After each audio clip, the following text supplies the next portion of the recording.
la gloire de Dieu, c'était l'environnement originel dans lequel vivait l'humanité. Vraiment, je vous invite à y méditer là-dessus. Et si vous avez l'occasion, reprenez la Genèse, les premiers chapitres avant la chute, et lisez, mais pas seulement lisez, laissez la parole de Dieu qui est vivante vous faire passer les portails pour que vous puissiez aussi, vous aussi, imaginer avec l'imagination qui est la vôtre, sanctifier et rentrer dans l'histoire et la vivre. Un peu, vous savez, comme Mary Poppins, elle saute dans l'image et elle devient à lui, elle vit l'expérience. Eh bien, nous aussi, nous pouvons faire cela. Donc, Dieu est partout, tout le temps, il est omniprésent, mais il ne se manifeste pas partout sur Terre aujourd'hui, vous le voyez bien. Il se manifeste là où il est le bienvenu, là où les gens entretiennent une bonne relation avec lui. Je ne crois pas que Dieu soit boudeur, voyez-vous, mais Dieu est saint et il ne s'impose pas. C'est quelque chose qu'il faut comprendre et apprendre à saisir que la présence de Dieu, eh bien, vous savez, c'est un petit peu comme nous, on n'aimerait pas s'inviter chez des gens qui ne peuvent pas nous encadrer, en fait, qui vraiment ne nous aiment pas. Ce ne serait pas évident pour passer une bonne soirée. Vous savez que vous allez chez des gens, ils ne peuvent pas, mais vraiment pas vous blairer, mais vraiment pas vous voir, vous n'avez pas envie d'y aller. Moi, je pense que ça a un petit peu de choses à voir avec Dieu. Hein. C'est que Dieu n'est pas très intéressé d'aller s'inviter chez des personnes qui n'en veulent pas. En plus que lui, il est saint, un petit peu compliqué d'aller vivre dans un monde qui, lui, est très, très loin de la sainteté. Donc, à côté de ça, il veut quand même, il s'invite chez les pécheurs, puisque c'est quand même de cela dont il est question. Il aime les pécheurs, pas le péché, mais il aime les pécheurs. Et sa joie, c'est justement de nous voir être transformés, comme lui, il est, et comme son Fils est venu nous montrer qui était le Père, mais aussi comment vivre avec le Père. Donc tout ça, c'est un beau programme, et je crois qu'il y a des choses qui nous font envie au milieu de tout ça. Donc le Jardin d'Éden, c'était une porte, je dirais, pour revenir à cette idée du Jardin d'Éden, un point d'accès pour les cieux. Mais un point d'accès, une porte, un portail, je dirais ça comme ça. Et Dieu, il manifestait sa gloire. Donc c'est très important de comprendre que avant la chute, la gloire était là et que il y avait ce portail de connexion, il y avait comme une Wi-Fi en permanence avec une super fibre plus que 5G et ils fonctionnaient vraiment très très bien ensemble, Adam et Ève et Dieu. Et en fait, c'est Dieu qui manifestait sa gloire, sa présence là où les humains créés à son image étaient en communion avec lui. Vous voyez, Dieu, il cherche la relation. S'il y a quelque chose qui définit Dieu, c'est son désir relationnel.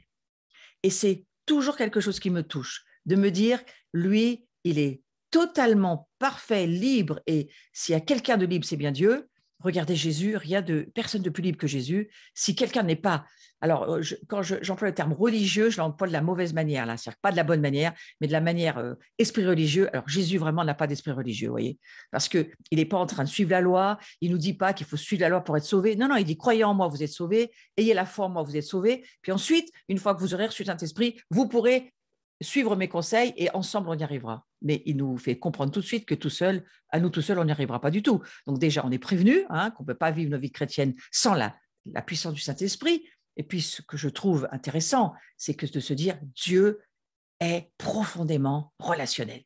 Si depuis toutes ces années, je réfléchis à comment parler pour moi, comment faire comprendre ce que je comprends de ce qu'est l'Église et le royaume de Dieu.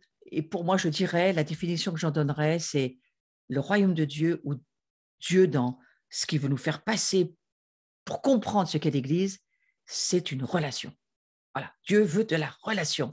Dieu est super relationnel et c'est lui, dans son imagination de Dieu, qui créera la famille, le père, la mère, les enfants, les fratries. Alors si on oublie la chute avec tout ce qui ne nous plaît pas dans l'histoire et qu'on prenne que le bon côté des choses, une belle famille qui s'entend bien, où tout va bien, vous allez me dire, il n'y en a pas beaucoup qui existent peut-être, mais on peut encore imaginer que c'est quand même ce qu'il y a de plus beau. C'est quand même ce qu'il y a de plus magnifique et que je crois qu'on y arrivera un jour ou l'autre. On y arrivera parce que c'est l'idée de Dieu, d'avoir une super relation avec tous ceux qui sont d'accord avec ça. Et au fond, quand on lit la Genèse, on voit ce plaisir immense qu'avait Dieu d'être en relation avec Adam et Ève et de leur laisser comme ça mais vraiment l'autorité, la puissance de gérer le jardin, de nommer tous les animaux. Je crois qu'ils ont eu un très, très bon temps avant la chute. Et je ne crois pas que Dieu ait changé d'avis. Je pense qu'il voudrait bien qu'on saisisse que pour lui, il est question d'y revenir. Alors, la présence de Dieu au milieu de l'humanité, eh bien, c'était un morceau de ciel sur la terre. Vous voyez, c'est ce petit moment du Jardin d'Éden. Il a duré, je ne peux pas vous dire combien de temps, mais le temps qu'il a duré avait l'air quand même très sympa. Et je pense que ça va revenir. C'est quelque chose que Dieu veut reproduire. Et pour avoir la foi que le royaume de Dieu, c'est quelque chose qui revient, Jésus revient. Donc, si le roi du royaume revient, ben, le roi, il ne revient pas tout seul, il revient avec son royaume.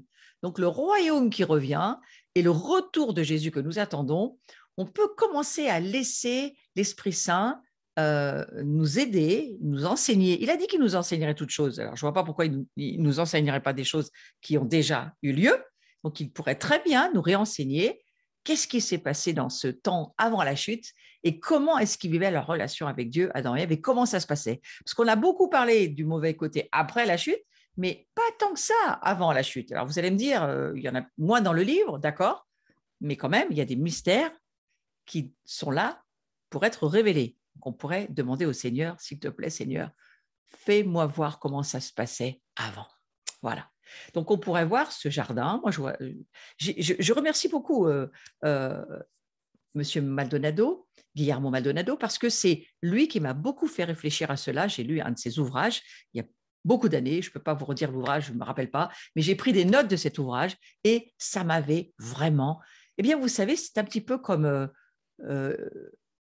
si je vous disais comment contempler la gloire de Dieu. Eh bien, c'est en méditant ce que lui avait, je crois, reçu par le Saint-Esprit, de ce moment où on pourrait voir ce jardin d'Éden comme une place sur terre, un moment dans le temps où la présence de Dieu ouvrait une porte vers les cieux. Et Jacob, eh bien, il en a eu un aperçu lui aussi. Là, c'est beaucoup plus connu pour la plupart d'entre nous. C'était l'histoire de l'échelle de Jacob, hein, lorsqu'il est arrivé et qu'il y a une échelle qui montait vers les cieux et qui véritablement déchirait les cieux et créait une ouverture. Donc voilà, encore un autre sujet de méditation qui pourrait bien être le nôtre et de dire, mais qu'est-ce qui se passe en haut de l'échelle? Est-ce qu'on pourrait monter assez haut pour voir, mais qu'est-ce qu'il y a tout en haut, hein? Allez, il faut être un petit peu curieux ce soir, hein. Il faut sortir un petit peu de l'actualité qui est assez déprimante pour beaucoup de choses. Alors nous, on est appelés à monter en haut et c'est là où on va trouver vraiment des mystères qui vont nous être révélés. Genèse 28, chapitre 12. Je vous lis. C'est de Jacob dont il est question. Jacob eut un songe, et voici, une échelle était appuyée sur la terre. Faites marcher votre imagination, oubliez votre esprit cartésien, ça ne va pas vous aider, hein, mais une échelle était appuyée sur la terre, et son sommet touchait le ciel. Mais mon Dieu, mais c'est où le sommet du ciel? Et voici, les anges de Dieu montaient et descendaient par cette échelle. Alors, il y a beaucoup de représentations qui peuvent être faites de cette histoire, vraie, hein, qu'a vécu Jacob, mais il y a quelque chose qui nous parle de la gloire de Dieu. Et c'est pour ça que ce soir, je veux laisser votre imagination sanctifier, vous aider à voir. Les veilleurs, ils doivent voir au-delà du monde visible les réalités dans l'invisible. Donc, il y a quelque chose qui nous appelle et qui dit, et si toi aussi, tu montais à l'échelle et que tu allais voir au-delà, hein, eh bien, demandez à Dieu. Pourquoi ne vous y inviterait-il pas finalement? Alors, est-ce que ça serait une définition de la gloire de Dieu? Voir le ciel ouvert. Moi, je suis de la ville de Saint-Étienne. J'ai beaucoup déjà fait d'études et de recherches sur l'histoire d'Étienne et de la lapidation et du moment où le ciel s'est ouvert. Est-ce qu'il s'est ouvert avant? Est-ce qu'il s'est ouvert après? Est-ce que le ciel était déjà ouvert lorsqu'il était là, en train d'être lapidé? Écoutez, chacun a ses réponses. Vous savez, un enseignant, il n'a jamais tout juste, il n'a jamais tout faux. Mais l'idée, c'est de chercher, hein, chercher et d'avoir envie de voir ce que Dieu veut nous dire. Le ciel s'ouvre, ça c'est dans la parole de Dieu. On a droit à des ciels ouverts. Et j'irais même jusqu'à dire, comme Bill Johnson, que lorsque nous sommes nés à nouveau, nous sommes nés d'en haut. Donc, lorsque nous sommes nés d'en haut, il a bien fallu qu'on redescende sur la terre, non pas qu'on n'ait jamais quitté notre corps, mais lorsqu'on est né à nouveau. notre esprit a été régénéré.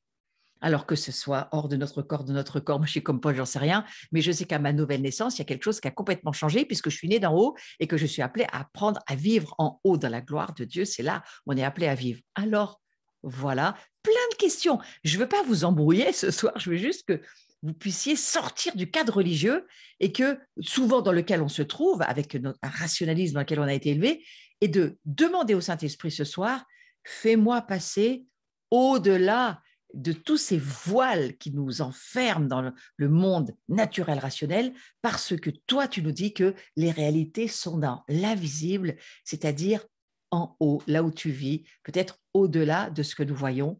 C'est là où les choses sont en vrai et qu'elles ont besoin de nous être révélées. Alors, est-ce que voir le ciel ouvert, c'est une définition de la gloire? Voir les anges monter et descendre, vous savez, on a vu aussi toute cette histoire de la transfiguration avec Jésus. Au-delà du visible se passe plein de choses et la gloire, elle est aussi là. Alors, on a Jean qui nous dira dans son chapitre 1er, au verset 51, il lui dit « En vérité, vous verrez désormais le ciel ouvert et les anges de Dieu monter et descendre sur le Fils de l'homme. » Ah, c'est une autre forme d'échelle, là encore, hein. Sur le Fils de l'homme, les anges, le ciel ouvert. Donc, est-ce qu'il faut ce ciel ouvert pour que la gloire puisse revenir sur la terre? Certainement que oui. C'est pour ça qu'il faut naître à nouveau. Parce que la nouvelle naissance, eh bien, je crois que ça déchire le ciel. Et je reviens à mon Bill Johnson dans un livre qui s'appelle « Accueillir sa présence », un excellent livre qu'il faut lire une petite page tous les matins. Vous en avez pour toute l'année. Ce sont des révélations extraordinaires. Je vous redis le titre du livre, ça s'appelle « Accueillir sa présence » de Bill Johnson. Je n'avais pas pensé en parler, mais là, ça me revient pendant que je vous dis ça. Parce que c'est Bill qui dira dans ce livre incroyable, eh bien, lorsque nous sommes nés à nouveau, le ciel sera toujours ouvert sur notre tête, puisque d'en haut, nous sommes nés et nous vivons maintenant sur la terre, le couloir est ouvert. Vous n'avez pas besoin de prier pour qu'il soit ouvert, il le sera jusqu'à ce que nous rejoignions Jésus. Il le sera toujours. Le ciel est déjà ouvert au-dessus de notre tête. Ensuite, bien sûr que nous pouvons prier pour qu'il s'élargisse et qu'il y ait de plus grandes ouvertures, hein, mais à partir du moment où votre cœur est né à nouveau, la gloire de Dieu vous a déjà rejoint. Ça, c'est quand même extraordinaire. Ne me demandez pas la page du livre où ça se trouve, je ne le sais pas. Mais si vous lisez le livre, vous le saurez vous-même. Donc, je reviens à la gloire de Dieu, qui était l'environnement originel dans lequel vivait l'humanité. Donc, on a vu que le jardin d'Éden, c'était une porte, un point d'accès pour les cieux. Et nous voyons que si nous sommes le corps de Christ, nous pouvons commencer à croire que le ciel ouvert est ouvert sur ceux qui lui appartiennent et qui est son corps. C'est ce que je viens de vous dire. Le ciel est ouvert sur le corps du Messie dont nous faisons partie. Alors là, c'est encore plus clair à comprendre parce que sur le Fils de l'homme, si lui est la tête et que nous sommes le corps, eh bien forcément, nous verrons maintenant le ciel ouvert. Nous sommes le corps du Messie. Catholiques, protestants, orthodoxes, juifs, messianiques, que sais-je, tous ces noms de famille, nous sommes le corps du Messie et donc les anges vont monter et descendre au-dessus de nous. C'est pourquoi nous sommes appelés à voir les anges. Vous avez ici un verset qui vous le confirme. Bien entendu, nous savons que l'humanité a été privée de la gloire de Dieu, parce que c'est Romains chapitre 3, verset 23 qui nous le dit, car tous ont péché et sont privés de la gloire de Dieu. Ça, c'était clair et net. Malheureusement, l'existence des hommes dans la gloire n'a pas duré.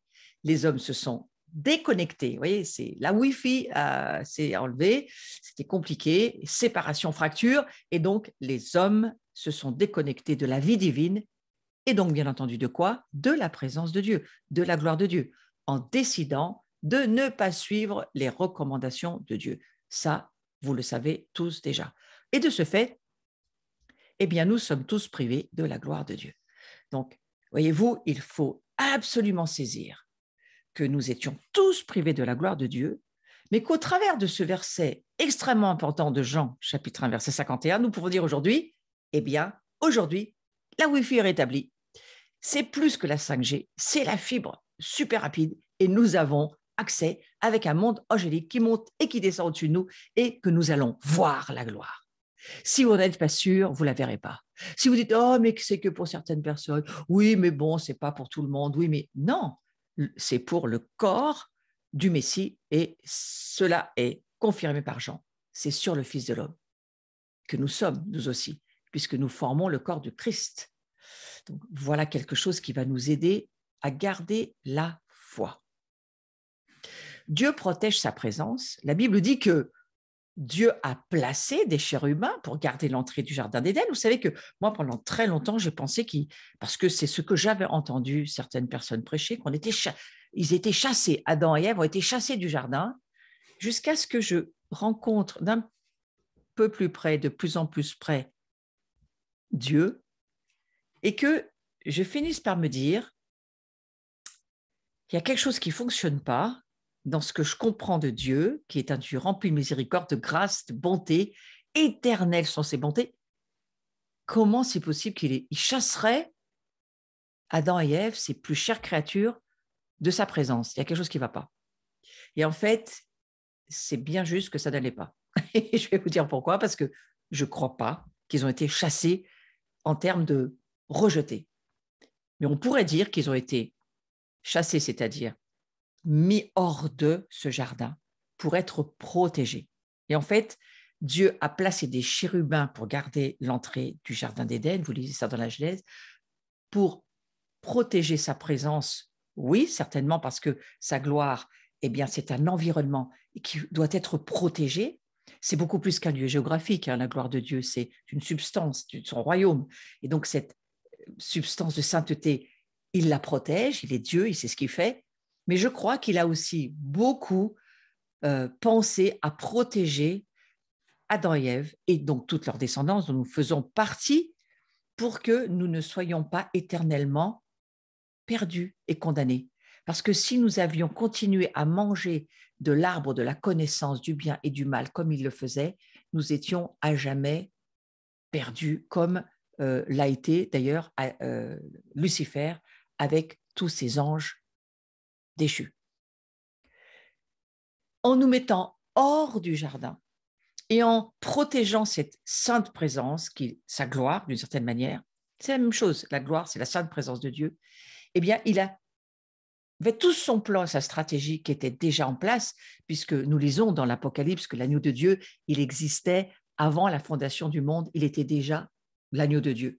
Donc l'agneau de Dieu, il était déjà là, il y avait toute la stratégie de Dieu. Ne me demandez pas de tout vous expliquer, je ne suis pas Dieu et je ne peux pas tout comprendre de ce qu'il me dit, mais je vous fais part de ce que j'ai compris, d'accord? Et ce que j'ai compris, là où j'en suis, et ça va certainement changer dans quelques années, mais là où j'en suis de ce que j'ai compris, c'est qu'il nous a tous protégés pour que nous puissions un jour, au temps voulu par Dieu, toujours ces kéros, ces temps de naissance, ces temps tout à fait particuliers qui ne sont pas des temps chronos, mais qui sont des temps d'enfantement, d'accouchement, des événements dans l'actualité de Dieu, on va dire ça comme ça, eh bien, il a envoyé Jésus et lui, une fois pour toutes, eh bien, il nous permet de naître à nouveau et de retrouver cette gloire que nous avions perdue. Donc, ces jardins d'Éden se retrouvent, enfin pour moi, ce jardin d'Éden, il se retrouve au fond de nos cœurs. Ça s'appelle le royaume de Dieu, hein, appelez-le comme vous voulez, mais c'est la même chose. Et donc, là, alors je ne vous dis pas que le jardin d'Éden, c'est tout le royaume de Dieu, mais c'est une façon de dire qu'en nous se trouve le royaume de Dieu qui est comme le jardin d'Éden, en tous les cas concernant la substance de la gloire de Dieu. Voilà ce que j'en comprends pour le moment. En tous les cas, la présence de Dieu, elle est sainte, elle est pure, elle n'est contaminée par rien, ni pollution, ni corruption. Donc vous comprenez bien pourquoi il a protégé sa présence. Du reste, si vous lisez toute l'histoire, c'est pas dans mon cours, mais je vais y aller 2 secondes, si vous lisez toute l'histoire avec Lucifer, vous savez que Lucifer, je crois que c'est dans Ézéchiel 28 et Exode 14, quelque chose comme ça, mais vous irez vérifier, Lucifer, c'était celui qui gardait la présence de Dieu dans les cieux. C'est celui qui couvrait la présence de Dieu. Et lui, il sait exactement comment ça fonctionne et il a vraiment toute la connaissance de cela parce qu'il était celui qui gardait la présence. Et il portait les pierres précieuses comme les grands sacrificateurs du reste, aussi sur lui. Donc, il était le chef de l'adoration, celui qui protégeait la présence de Dieu. Donc, vous savez, attention, il sait beaucoup de choses. C'est pourquoi il n'invente rien, mais il corrompt tout et il copie tout et il le fait parfois d'une assez bonne manière. Il faut faire attention. Mais l'humanité, pour en revenir à mon sujet, l'humanité n'a pas perdu un lieu. Attention, l'humanité a perdu un accès à la présence de Dieu.